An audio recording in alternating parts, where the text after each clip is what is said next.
4వ తేదీ జూన్ నెల 2025వ సంవత్సరం. ఈ రోజు దేవుని వాగ్దానము. కీర్తనలు 86వ అధ్యాయము 5వ వచనము. ప్రభువా, నీవు దయాళుడవు, క్షమించుటకు సిద్ధమైన మనస్సు గలవాడవు, నీకు మొరపెట్టు వారందరి ఎడల కృపాతిశయము గలవాడవు. సహోదరి సహోదరులారా, ప్రభువు ఎంతో దయగల దేవుడు, కరుణామయుడు, కఠిన హృదయము గలవాడు కాదు, కానీ మనల్ని క్షమించే గొప్ప దేవుడు.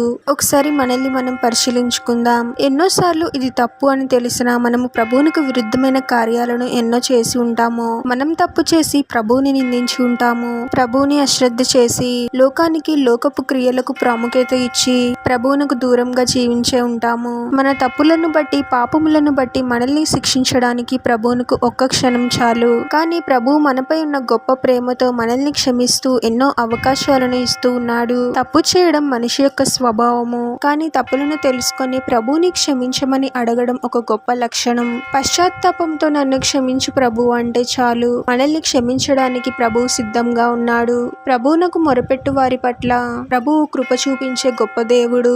ప్రభు మనపై చూపిస్తున్న ప్రేమను, ప్రభు యొక్క దయను, క్షమించగలిగే గుణాన్ని, మనపై చూపిస్తున్న కృపను గుర్తించి ప్రభువునకు లోబడి జీవించడం నేర్చుకోవాలి. ప్రార్థన. పరిశుద్ధుడవగు ప్రభువా, మీ పరిశుద్ధమైన పాదాలకు వేలాది వందనాలు, స్తుతులు, స్తోత్రాలు చెల్లించుకున్నాము తండ్రి. మరొక నూతన దినంలోనికి మమ్మల్ని క్షేమంగా ప్రవేశింపచేసిన దేవా, మీకే స్తోత్రం ప్రభువా. ఎన్నోసార్లు మీకు విరుద్ధమైన కార్యాలను చేసి మిమ్మల్ని బాధ పెట్టాము తండ్రి. మీకు విరుద్ధంగా మేము చేసిన ప్రతి తప్పుని, పాపాన్ని క్షమించండి ప్రభువా.